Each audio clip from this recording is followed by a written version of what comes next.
이 아침에 저와 여러분에게 하나님께서 주시는 말씀은 창세기 25장 24절에서 26절까지의 말씀이 되겠습니다. 자, 우리 같이 읽도록 하겠습니다. 시작.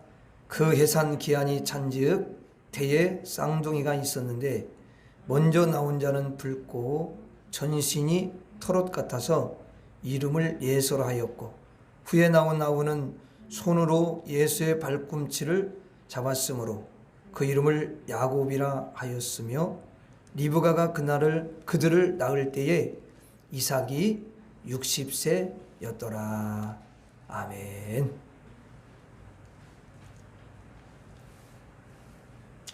한 주간 동안 잘 지내셨습니까? 예, 어려운 환경 속에서도 여러분들이 믿음을 잃지 않고 우리 하나님을 의지하고, 또 바쁜 중에서도 정말 하나님을 마음으로 찾고 의지하는 그 아름다운 심령을 우리 하나님께서 너무 귀하게 여기시고, 여러분의 그 믿음 그대로 주님이 흠양하시고 하나님이 은총을 부어줄 줄로 믿습니다. 또 오늘 또 바쁜 가운데서도 여러분들이 모든 걸 다 뒤로하고 나를 구원해 주시고 나에게 그 생명을 십자가에서 다 내던지고 나를 구원해 주신 예수님의 그 사랑을 생각하면서 희생하고 달려온 여러분들 한 사람 한 사람을 우리 하나님께서 너무도 존귀하게 여기시고, 여러분의 그 중심을 가장 보아와 같이 값지게 여기시고 여러분의 영혼을 축복하시고 여러분의 범사에 하나님이 풍성한 은혜를 허락해 줄 줄 믿습니다. 자, 아브라함이 이제 아이를 오랫동안 낳지 못하다가 하나님께서 이제 은혜를 주셔서 이삭을 낳게 해주십니다. 그리고 이삭도 똑같아요. 결혼했는데 자녀가 바로 생기지 않았죠. 20년 동안. 하나님 앞에 이제 또 기도하니까 우리 하나님이 그냥 쌍둥이를 주셨어요. 그래서 먼저 나온 아이가 예서고 나중에 나온 이제 아들이 야곱입니다.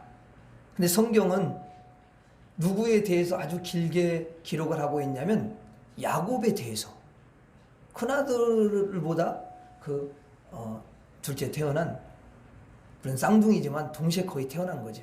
근데 야곱에 대해서 길게 이제 기록을 해놓은 것을 볼 수가 있어요. 하나님이 생각하는 것하고 사람이 생각하는 것하고는 너무 다르더라고요. 진짜 성경은 그래요. 근데 이 쌍둥이 중에서 늦게 나온 그 야곱은 참 지혜가 많은 사람입니다. 조금 일찍 나온 형 예서보다도 머리가 월등하게 뛰어난 사람이었어요. 그래서 머리가 아주 비상합니다. 이제 야곱이 자라면서 성인이 되어서 가만히 이제 생각해 보니까 그 집의 모든 재산은 장자에게 다 가는 거예요. 장자에게. 왜냐하면 그 당시는 장남이 아버지가 가지고 있는 모든 것을 다 이렇게 상속을 받았어요. 그런데 쌍둥이잖아요. 여러분, 쌍둥이인데 형 예서가 이제 다 받게 된 거예요. 자기는 동생이니까 이제 하나도 못 받게 생겼거든요. 아니 여러분, 3000년도 아니고 1분 차이로 형이 돼가지고 상속을 받으니까 야곱이 여러분 생각할 때는 어떻겠어요? 야, 이건 너무 불공평하다. 그럼 나는 뭐야 이게? 아니 이거 1분 차, 그 조그만 그 차이 때문에 동생이 됐는데, 아니 그것 가지고 그 세상에 그 상속을 받을 수 없다니. 그래가지고 내가 어떻게 해서라도 형의 그 장자권을 갖다가 빼앗아야 되겠다. 형에게서 반드시 빼앗아야지. 이런 생각을 하게 된 것입니다. 그래도 우리나라 사람들은 대부분 형이 이제 옛날에 상속을 받는다 그러면 동생들이 거의 또 다 이렇게 동의를 해주고 그랬어요. 물론 지금은 이제 법이 바뀌어서 다 나눠 가져야 되지만, 그런데 이 야곱은 그걸 용납을 할 수가 없는 거예요. 그래가지고 이 형이 다 받는 장자권, 그 상속을 받는 장자권을 어떻게 빼앗을 수가 있을까? 이제 연구를 하기 시작했어요. 그래서 찬스를 기다리는 거죠. 그런데 어떻게든 뺏어야 되니까. 근데 어느 날 형은 이제 그 예서는 사냥을 좋아해요. 그래가지고 밖에 나가서 사냥을 막 이제 하고 집에 오니까 배가 얼마나 고파요, 여러분. 놀고 오면 배가 고프잖아요. 근데 이게 사냥하는 것도 사실은 배가 엄청 고프죠. 돌아다녀야 돼요. 그러니까 그때 이제 야곱은 뭘 하고 있었냐면 팥죽을 끓이고 있었어요. 이게 좀 야곱은 좀 여성적인 것 같아. 팥죽을 끓이고 있는데 형이 이제 딱 돌아왔는데 형 얼굴을 보니까 너무 이 배가 너무 고파가지고 빨리 뭔가를 막 먹고 싶어하는 그런 얼굴이야. 그래가지고 이게 야곱이 찬스가 이제 왔구나 해가지고 형님 제가 팥죽 한 그릇 드릴까요? 그러니까 아이고 내 지금 엄청 배고픈데 그래 한 그릇 주렴. 근데 형님 그 조건이 있어요. 무슨 조건이냐? 형님의 장자권을 저에게 주시면 됩니다. 그러면 이 팥죽 한 그릇을 드리도록 하겠습니다. 그러니까 이제 예서는 배가 고프니까 배가 여러분 엄청 고프면요 판단력이 흐려지더라고. 여러분들도 굶어 보시 이렇게 뭐 안 드시고 막 지금 굶주린 상태에서 판단력이 흐려지잖아. 빨리 뭘 먹어야 되는 그런 거 거기에 만약 치중을 하게 되잖아요. 그래가지고 일단 예서가 먹는 게 중요하니까 그래 아이고 뭐 이 장자권 뭐 그냥 너에게 줄게. 그래가지고 장자권을 갖다가 이제 동생한테 줬어요. 거래가 이루어진 거죠. 팥죽 한 그릇에 예서가 장자권을 팔아버린 거예요. 여러분 한번 물어볼게요. 여러분들은 장자권을 팥죽 한 그릇에 팔겠어요? 안 팔겠어요? 속으로 다 대답해서 아마 내가 볼 때는 여러분들 다 안 판다고 그럴 거야. 그러면 다시 한번 물어볼게요. 여러분 안 팔면은 뭐야? 안 팔면은 배고파서 죽는데? 그럼 배고파서 죽는데 여러분 장자권을 한 그릇에 팔겠어요? 안 팔겠어요? 그럼 팔지 이제. 다 판다고요. 다 팔아요. 그래서 예서는 이렇게 인간적으로 볼 때 진짜 장자권을 팔 수밖에 없었던 거야. 팔았어. 그래가지고 이제 장자가 되면 반드시 그 상속을 받을 때는 무조건 상속을 받는 게 아니라 아버지로부터 이제 축복을 받아야 돼요. 그러니까 이거는 하나님을 믿는 사람들이기 때문에 아버지로부터 축복 기도를 받는 거야. 그래서 아버지가 영적 권위를 가지고 축복하면 그대로 이루어집니다. 그래서 부모가 자식들에게 함부로 말을 하면 안 돼요. 그 말이 흘러가. 우리가 예수를 믿기 때문에 오늘 이 말씀을 들으면서 우리가 전에 혹시라도 잘못했다면 다 오늘부로 싹 정리할 수 있기를 바랍니다. 내 입에서 며칠 전에 수요일인가 말씀 전했죠. 복의 입술이 돼야 돼요. 이게 얼마나 큰 축복인지.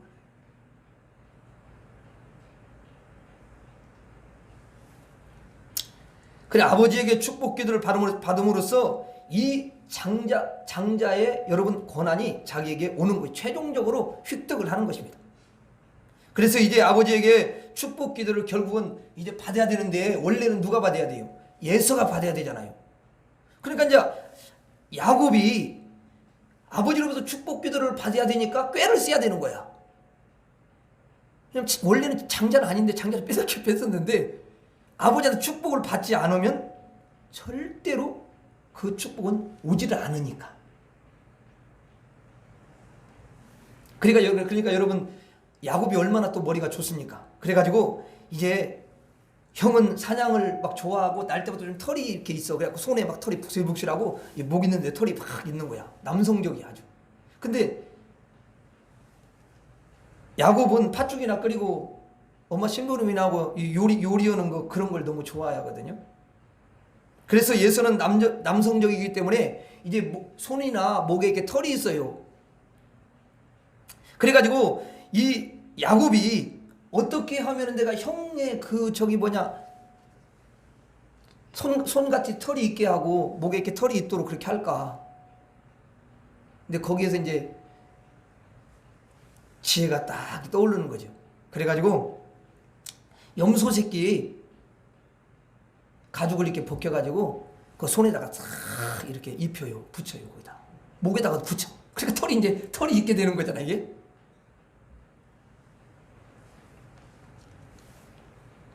근데 그때 아버지는 연세가 많이 들었어요. 그래갖고 눈이 또 흐리흐리해, 잘 안 보여. 그러니까 사람을 정확하게 알아봐야 되는데 잘 못 알아본단 말이에요. 그러니까 큰아들인지 쌍둥이야. 또 큰아들인지 작은아들인지 분간을 해야 되는데 분간이 잘 안 돼. 문제는 또 쌍둥이야. 좀 차이라도 있으면 금방 또 알 텐데. 그러니까 더 잘 모른단 말이에요. 그래 아버지가 기억하는 것은 딱 한 가지야. 뭐냐면 큰 놈은 털이 좀 이렇게 있고 손이랑 이렇게 만져보면 이렇게 털이 있는 거고, 아들은 매끈매끈한 이걸 가지고서 분별을 하는 거지. 이제 아버지가 그건 기억하고 있어요. 그래가지고 야곱의 염소 새끼의 가죽을 손과 목에 입혀가지고 이제 이 야곱이 아버지께 딱 가요. 아버지, 저 장자예요. 저한테 이제 축복기도 해주셔야지죠. 축복기도 해주십시오. 이렇게 아버지한테 이야기를 합니다. 그랬더니 아버지가 손을 이렇게 목을 딱 만져보니까 털이 북실북실하거든. 목소리는 그 예서 목소리가 아닌데 손이나 목을 만져보니까 큰아들이 맞구나. 그러면서 이제 야곱에게 축복 기도를 해줍니다. 그래서 이제 야곱이 장자로서의 상속을 받게 되는 거예요. 야곱은 머리가 비상한 여러분 사람이고요. 보통 사람이 따라갈 수 없는 그런 여러분 지혜가 있어요. 그런데 그때마다 이 지혜를 악용을 하는 거예요. 악용. 장자권을 빼앗는데 여러분 그 지혜를 썼지요. 그리고 형을 추락시키고 자기는 여러분 높아지는데 그 지혜를 쓰는 것입니다. 그리고 아버지에게 가가지고 아버지 난 털이 많아요. 장자예요. 속이는데 머리를 쓰는 거예요. 그 좋은 지혜를 악용을 했다는 것입니다. 이게 나쁜데 여러분 쓰게 된 거죠. 형을 추락시키고 아버지를 속이고 그런 데에 지혜를 쓴 것입니다. 여러분 지혜가 꾀가 된 거예요. 지혜가 꾀가 되면 하나님이 안 기뻐하셔요. 어떻게 보면 야곱은 양심적이지 않다, 올바르지 않다, 성실하지 않는 사람이다, 이렇게 볼 수가 있는 거죠. 그리고 야곱의 특징이 뭐냐면 잘못을 뉘우치지를 않는다는 거예요. 그 형의 장자권을 여러분 팥죽 한 그릇에 어떻게 했습니까? 샀지 않습니까? 이게 여러분 가능한 거예요? 그러니까 아무리 생각해봐도 이건 말이 안 되는데, 장자권이라는 건 원래 거래가 돼요, 안 돼요? 안 되는 거예요, 이거는. 그런데 그 꾀로 거래를 했잖아요. 그리고 형의 장자권을 속여가지고 여러분 강탈을 했습니다. 형의 배고픔을 이용을 한 거죠. 남의 약점을 이용을 해서 장자권을 빼앗았습니다. 그런데 회개를 해야 되잖아요. 회개를 안 합니다. 잘못을 느끼지를 못하는 거예요. 그러니 악한 데다가 또 자기 잘못을 뉘우치지 않으니까 여러분 얼마나 악한 거예요.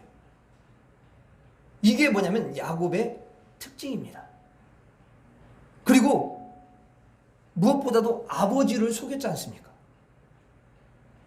아버지를 거짓말로 속였으면 그래도 양심이 있다면 양심의 가책이라고 느끼면서 참 내가 이래서는 안 되는데 참 내가 악하구나, 이런 좀 가책이 여러분 드려야 되는데 그런 게 전혀 없는 것입니다.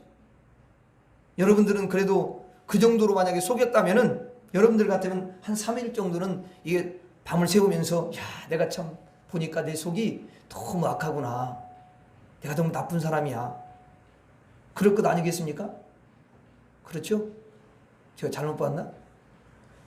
다만 그러실 거예요. 그런데 이 야곱은 그렇게 커가면서 지혜가 커지고 남을 속이고 다른 사람을 쟁취하고 빼앗고 그런 게 아니라 야곱은 아예 그냥 처음부터 그런 사람이었다는 거예요. 처음부터 그런 사람이었어요.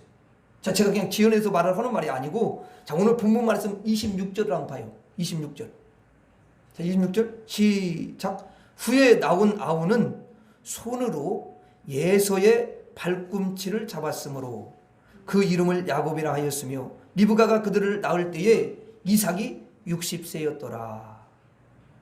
자, 여기 보니까 후에 나온 아우, 뒤에 나왔다는 거죠. 뒤에 나온 아우는 손으로 예수의 뭘 붙잡았대요? 발꿈치를 붙잡았대요. 그래서 그 이름이 뭐냐면 야곱이야. 야곱의 뜻이 뭐냐면 발꿈치를 잡았다, 그런 뜻이거든요. 자, 엄마 뱃속에서 이제 아이가 여러분 나옵니다. 그러면 뭐예요? 쌍둥이에요, 쌍둥이. 쌍둥이니까, 자, 형이 먼저 여러분 나오잖아요. 그래서 야곱이 뱃속에서 자기가 늦게 나가게 생긴 거예요.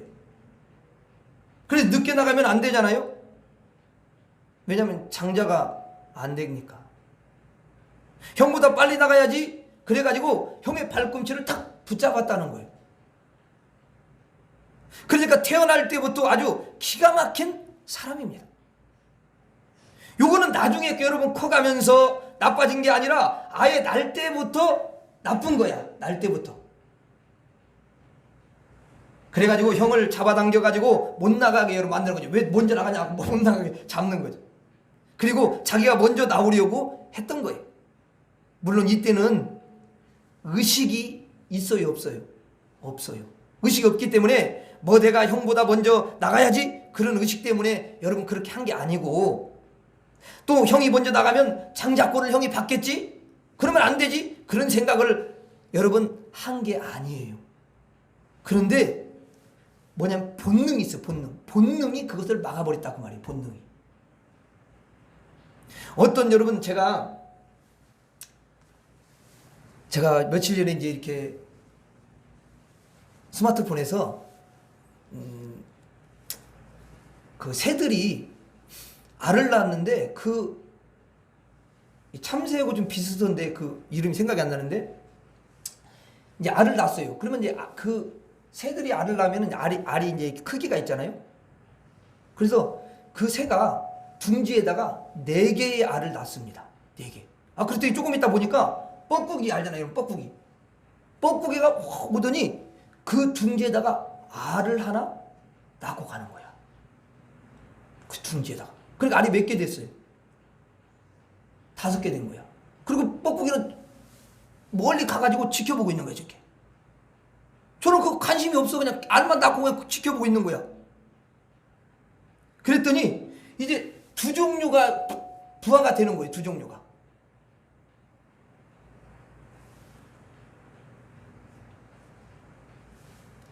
여러분, 뻐꾸기 새끼가 뻐꾸기 새끼가 낳은 알이 하나 있고, 그 다음에 4개가 있지 않습니까? 그 원래 새가 낳은 아들이, 그 알이, 그 이제 부화가 됐어요, 부화가 됐는데, 그 뻐꾸기 그 새끼가 그 전에 있던 그 알에서 깨어난 그 새끼를 갖다 다 이렇게 어깨가 힘이 있는 거야. 그래서 어깨로 한 놈씩 다 바깥으로 밀어내가지고 떨어뜨리는 거야. 그 한 놈, 이렇게 해가지고 밀어내가지고 떨어뜨리고, 또 2놈도 떨어뜨리고, 3놈도 떨어뜨리고, 마지막 하나가 남은 거야. 근데 하나는 나는 여기 떨어지면 죽는다. 악착같이 막 거기서 막 버티려고 막 하는데, 워낙 힘이 세니까 뻐꾸기가 그래 좀 커. 뻐꾸기가 그 새보다는 새 새끼보다 조금 큰 거야. 그래가지고 나중에 막 서로 싸워. 얘는 안 가게, 난 안 떨어지겠다. 근데 막 뻐꾸기가 뻐꾸기 새끼가 힘이 있으니까 밀어내가지고 결국 떨어뜨려가지고 죽여버리더라. 그리고 저 혼자 거기에 가만히 있어. 그러니까 그 새가 이렇게 와서 보니까 이상하다. 내가 4개 낳았는데, 이제 그러는 것 같아. 이렇게 깜짝깜짝 하면서. 그래도 새끼가 있으니까 어떻게 된 이상하다. 그러더니 계속 그 뻐꾸기 새끼한테 그냥 갖다가 먹이는 거야. 나중에는 그 어미 새보다도 뻐꾸기가 더 커. 커지니까. 근데 거기다가 뭐 입을 집어넣고 그 배설물을 버리고 이 일을 하는 거예요.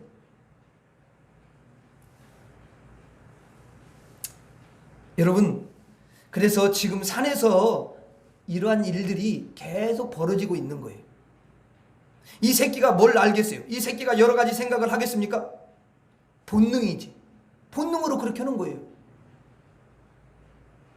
본능으로 그래 밀어내자 양 이거 그래가지고 막 밀어내고 본능적으로 그래요. 나 혼자만 살아야 돼. 나 혼자만 남아야 돼. 다 죽이자. 그래가지고 본능으로 그렇게 여러분 뻐꾸기 새가 하는 거예요. 지금도 계속 그렇게 하는 거예요. 이 본능이 누구에게 있었다고요? 야곱에게 있었어요. 야곱의 본능이 뭡니까? 형이 먼저 나가는 것을 그렇게 막는 거예요. 본능입니다. 여러분, 본능이 뭐냐면 악한 거예요. 무슨 뭐 이성이 있어서가 아니라 삶의 경험이 있어서가 아니라 장자에게만 모든 것이 상속되는 것을 알았기 때문이 아니라 그 전에 벌써 상대편을 물리치고 자기가 살아남으려고 하는 그런 악함이 본능적으로 있다는 것입니다. 그래 야곱이 그랬다는 거 여러분 아닙니까?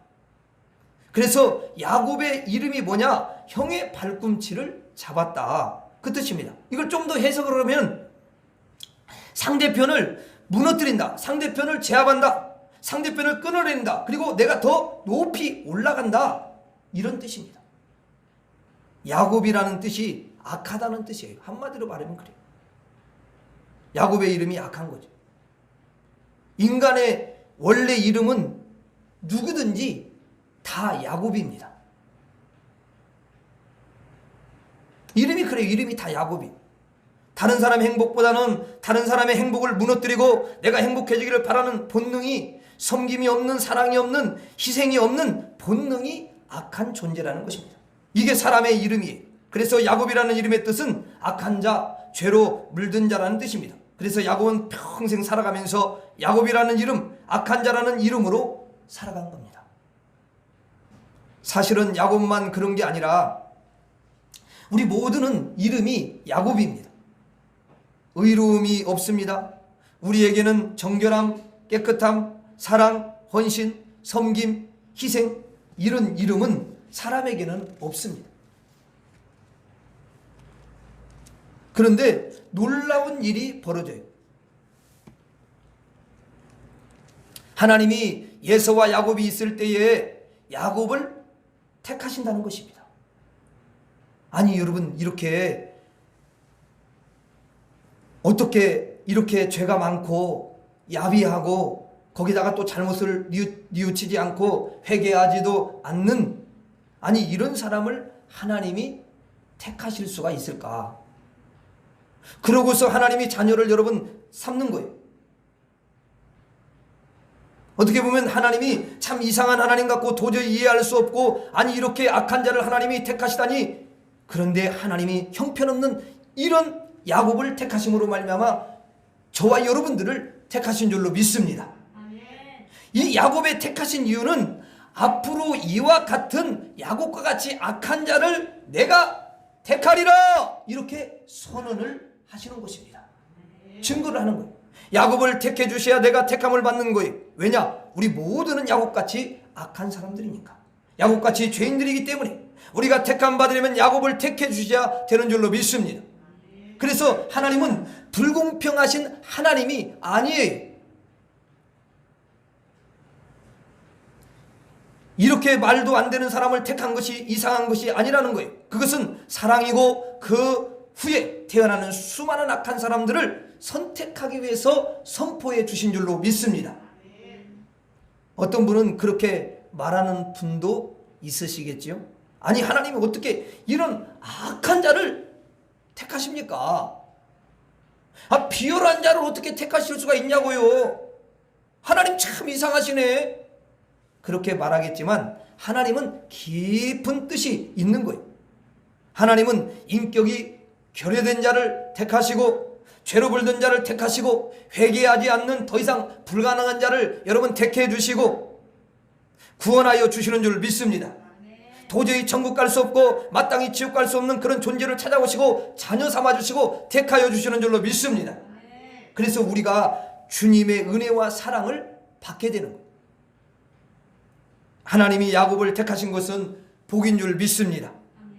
하나님 쪽에서는 가슴 아프신 일이지만 우리 쪽에서는 큰 은총이 되는 것입니다. 그러므로 우리는 야곱을 택해 주신 하나님께 감사해야 될 줄로 믿습니다. 하나님, 야곱을 택하여 주시니 감사합니다. 야곱을 택하심은 하나님의 깊은 섭리와 뜻이 있는 줄 믿습니다. 그러므로 저희가 구원을 받는 줄 믿습니다. 우리는 죄인이면서 하나님의 택함을 받았습니다. 그래서 우리는 옆에 있는 사람들을 이렇게 볼 때에 아유, 저 사람 죄인인데 아주 악해, 이렇게 보지 말고, 야, 하나님이 저 사람을 택하여 주셨구나. 상대편의 인격이 결여된 것을 보지 말고, 상대편의 죄를 여러분 쳐다보지 말고 하나님의 택하심을 바라봐야 될 줄로 믿습니다. 그래서 우리는 모든 사람들을 이렇게 볼 때에 아유, 저 사람은 저렇게 나쁘네, 아주 악하네, 어떻게 저렇게 인격이 정말 짐승일 수가 없어, 나 저 사람을 정말 이해할 수가 없어. 그것을 쳐다보는 것이 아니라, 야, 하나님이 저 사람을 택하셨구나, 하나님이 저 사람을 너무너무 사랑하시구나, 예수 그리스도를 십자가에 내어주시기까지 저 사람을 저렇게 사랑하셨구나, 이것을 기준으로 보셔야 되는 줄로 믿습니다. 하나님은 야곱의 결여된 인격을 보시지 않습니다. 그의 비열함을 여러분 보시지 않습니다. 그의 죄를 마땅히 보시지 않아요. 그가 죄인이기 때문에 여러분 택하셨지요? 그가 결여됐기 때문에 택하셨지요? 그가 부족하기 때문에 택하여 주셨지 않습니까? 그러므로 우리는 이제 내 남편을 볼 때마다 부족한 남편을 보지 말고 하나님의 택하심을 보셔야 되는 줄로 믿습니다. 내 아내의 부족함을 여러분 보지 말고 하나님의 택하심을 꼭 보시기를 바랍니다. 우리는 하나님의 택하심을 기준으로 사람을 쳐다볼 수 있는 그런 영적인 눈, 믿음의 눈이 있어야 돼요. 여러분 성도들을 볼 때도 성도들이 볼 때 다 여러분 인격이 완벽합니까? 내가 볼 때는 지금까지 50평생을 넘게 살아왔는데, 어릴 때부터 제가 교회 다녔는데 인격이 완벽한 사람 본 적이 없어요. 다 고만고만해. 좀 나은 사람이 있는 거지. 그러니까 성도들을 볼 때에 그 사람의 부족함을 여러분 보지 말고, 그 사람의 결여된 인격을 보지 말고 하나님의 택하심을 보셔야 되는 거예요. 아멘. 우리 하나님이 여러분 그렇게 보는 그런 시각을 가지시니까 하나님 닮은 거잖아 우리가. 한번 따라서 하겠습니다. 하나님의 택하심을 보라. 다시 한번 하나님의 택하심을 보라. 서로 한번 인사하겠습니다. 안녕하세요. 하나님이 택하셨네요. 축하드립니다. 예, 축하받아야 될 줄 믿습니다. 여러분 지옥 갈 자를 택했으니까 축하받아야 돼요, 안 받아야 돼요? 아이고, 천번 만번 받아야 되는 거예요. 여러분 사형장에 끌려가서 사형당할 자가 생명을 얻었으니까 얼마나 축복받을 일이, 축하받을 일이. 우리는 죽음의 현장에서 건진받은 생명 얻은 성도로서 서로 늘 축하해주는 그런 사람이 되어야 될 줄로 믿습니다. 그런데 이 형의 배고픔을 이제 이용해서 비열하게 야곱이 장자권을 뺏었잖아요. 그리고 아버지를 속이지 않았습니까? 둘째 아들이 내가 큰아들입니다 아버지. 아니 눈 어두우신 아버지에게 속이면서 아버지를 이용해가지고 자기가 큰아들이라고 속였으니까, 한마디로 말하면 여러분 이거는요 용서를 받을 수 없는 큰 죄에 해당됩니다. 그런데 하나님이 한 번도 야곱에게 오셔가지고 야, 너 이런 죄를 지었지 않니? 아주 너무 악랄한 것 같아, 이렇게 말씀하신 적이 없더라고요. 제가 성경을 많이 저도 읽어봤지만 너는 왜 형을 속였느냐? 왜 형을 그렇게 너는 이용하였느냐? 형의 배고픔을 그렇게 이용할 수가 있어? 야, 이건 정말 인간이 아니다. 이런 말을 한 번도 하신 적이 없으세요. 너는 왜 아버지를 속였느냐? 너는 어떻게 그렇게 큰 죄를 질 수가 있지? 하나님이 한 번도 그렇게 말씀을 하시지를 않으시더라는 거예요. 부족하고 말도 안 되는 인격을 가진 비열한 그 야곱을 여러분 택하시고 그에게 죄를 묻지 않으십니다. 그 야곱의 그대로의 모습을 끌어안으시고 그 마음을 그대로 끌어안으시고, 야곱아, 내가 너를 정말 아들 삼노라. 내가 너를 사랑하노라. 내가 너의 모든 죄를 기억지 아니한다. 내가 너의 모든 죄를 용서하리라. 죄를 용서하신 줄로 믿습니다. 허물을 덮어주신 줄로 믿습니다. 만일에 죄인을 택하신 다음에 여러분 죄를 갖다가 묻는다면 또 여러분 어떻게 되겠어요? 죽지 않겠어요? 죄를 물으면 죽어야지 어떻게 할 거겠어요? 그 죄의 대가는 죽을 만큼의 양이니까, 용서받을 수 없을 만큼의 양이기 때문에 죄를 묻지 않는 거예요. 물으면 죽어요. 죄인을 부르시고 죄인을 택하신 다음에 죄를 여러분 하나님이 부르신다면 다시 죽게 하는 거나 마찬가지니까 묻지 않으십니다. 죄인을 택하시고 죄를 묻지 아니하심으로 자녀되는 영광을 받게 하시는 줄로 믿습니다. 따라하겠습니다. 죄를 묻지 아니하신다. 다시 한번, 죄를 묻지 아니하신다. 용서하시는 하나님이시다. 그래서 우리는 내 남편이 죄를 지을 수 있어요. 인간이니까. 죄를 지어도 내 남편의 죄를 보지 말고 하나님이 그 죄를 용서하심을 봐야 될 줄로 믿습니다. 그걸 꼭 보셔야 돼요. 또 아내도 마찬가지. 아내도 연약하니까 내 아내가 죄를 지어도 하나님의 용서하심을 봐야 될 줄로 믿습니다.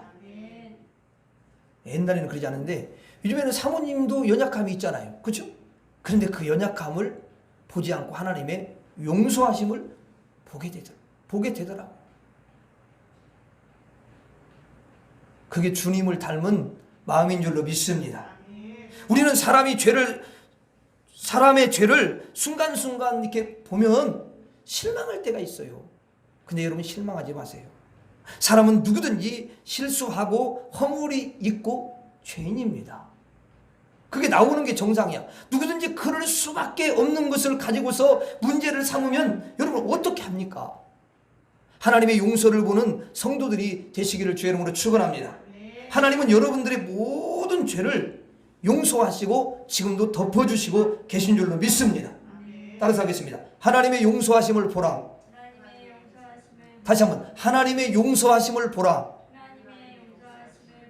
그러니까 누구든지 어떤 사람을 볼 때마다 하나님이 저분을 용서하셨지. 그래, 용서하셨어. 하나님이 용서하신 것을 내가 용서하지 못한다면 이건 말이 안 되지. 하나님이 용서하심으로 저도 마땅히 용서합니다. 그렇게 우리가 살아야 될 줄 믿습니다. 그러므로 남편은 아내를 용서하고 아내는 남편을 용서하고, 또 성도와 여러분 성도끼리도 신앙생활하면서 또 부족한 점이 보이고 허물이 보일 수가 있는데 그때마다 용서하면서 하나님의 용서를 바라보면서 신앙생활을 하면 우리 하나님이 너무도 기뻐하시고 그 사람에게 은혜를 부어줄 줄로 믿습니다. 사실 이 야곱은 날 때부터 악하지 않습니까? 그리고 하나님이 주신 그 뛰어난 지혜를 악용하지 않습니까? 그리고 속이고 빼앗고 그런 죄를 졌음에도 불구하고 회개하지 않는, 죄를 뉘우치지 않는 뻔뻔한 모습을 여러분 보지 않습니까? 그러면 하나님은 그를요 가만히 놔두면 안 돼요.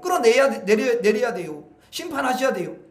그렇게 하는 게 정말 마땅합니다. 그런데 오히려 이스라엘의 12지파의 아비가 되게 하신 줄로 믿습니다. 가장 존귀하게 높여주셨어요.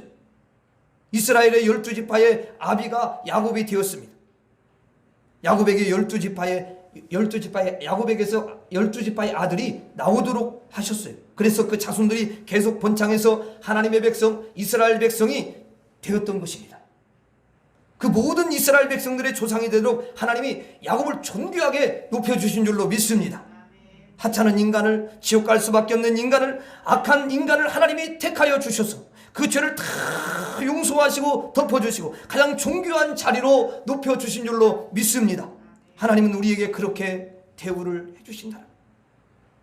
하나님은 여러분들을 택하시고 여러분들의 죄를 용서하시고 여러분들을 존귀한 자리로 높이시는 줄로 믿습니다. 우리는 원래 그런 자격이 없는 자인데 하나님이 그러한 은혜를 베풀어 주셨습니다. 그러므로 우리는 하나님의 성도들을 볼 때에 그 사람의 죄를 보지 말고 그 사람의 부족함이나 허물을 여러분 보지 말고 하나님이 그를 높여주셨다는 그 높여주심을 바라봐야 될 줄로 믿습니다. 따라하겠습니다. 하나님의 높이심을 보라. 다시 한번 하나님의 높이심을 보라. 여러분들의 남편이 아무리 낮은 자라 할지라도 세상 사람보다 형편없이 낮은 자리에 있는 것처럼 보여도 그 낮음을 보지 말고 하나님이 여러분들의 남편을 높이심을 보시기를 바랍니다. 하나님은 여러분들의 남편을 최고의 자리로 존귀한 자리로 항상 여러분 높이시는 거예요. 또한 하나님은 내 아내를 가장 존귀히 높이시는데 남편은 아내를 함부로 대하는 경우가 있더라고요. 그것은 큰 실수예요. 하나님의 뜻에 반대로 행하는 거예요. 반대로. 하나님 대적하는 거나 똑같아요. 하나님은 내 남편을 높이고 계시고 하나님은 내 아내를 높이고 계십니다. 그러므로 우리는 그 사람들의 형편없는 모습을 보지 말고 부족함을 보지 말고 허물을 보지 말고 하나님의 높이심을 바라봐야 될 줄로 믿습니다. 높이심을 꼭 보셔야 돼요. 이게 영의 사람이에요. 이게 믿음의 사람. 그리고 성도들끼리도 서로 와, 저 성도님을 하나님이 정말 저렇게 높여주시는구나. 하나님이 성도님을 얼마나 존귀히 여기실까. 이렇게 보셔야 돼요. 하나님의 높이심을 항상 바라보는 믿음의 사람들이 될 수 있기를 주의 이름으로 축원합니다. 제가 항상 잊지 않고 여러분 기억하는 게 있어요. 세상에서 실패하고 돌아온 성도님들이 있지 않습니까? 그러면 세상에서는 실패한 것처럼 보여도 하나님은 저분을 얼마나 존귀히 여기실까? 하나님께서 얼마나 저분을 높이실까? 그것을 항상 바라봅니다. 그 바라보려고 힘써요. 하나님의 눈으로, 하나님의 마음으로, 하나님의 뜻으로 사람을 볼 수 있어야 되는 거예요. 하나님은 여러분들을 존귀히 여기시는 줄로 믿습니다. 하나님은 여러분들을 정말 야곱과 같이 높이시는 줄로 믿습니다. 여러분, 그리고 마지막 때 어때요? 종말 때 예수님이 재림하셔서 여러분들을 땅에서 하늘로 가장 높이시는 줄로 믿습니다. 하나님은 우리들을 얼마나 높이시는 줄 몰라요. 그러므로 가정에서 부부간이나 또는 형제간이나 부모와 자식간이나 또는 성도들 간에 우리는 그의 죄성을 여러분 바라보지 말고 하나님의 택하심을 바라보고 그의 부족과 허물을 보지 말고 하나님의 용서하심을 여러분 보고 그의 형편없이 낮음을 여러분 보지 말고 하나님이 그를 크게 높여주심을 바라봐야 될 줄로 믿습니다. 그러면 하나님의 마음과 동일한 마음을 갖게 되는 것이고요. 하나님의 뜻과 같은 뜻이 나에게 있게 되는 줄로 믿습니다. 따라하고 마치겠습니다. 하나님의 택하심을 보라. 하나님의 용서하심을 보라. 하나님의 높이심을 보라.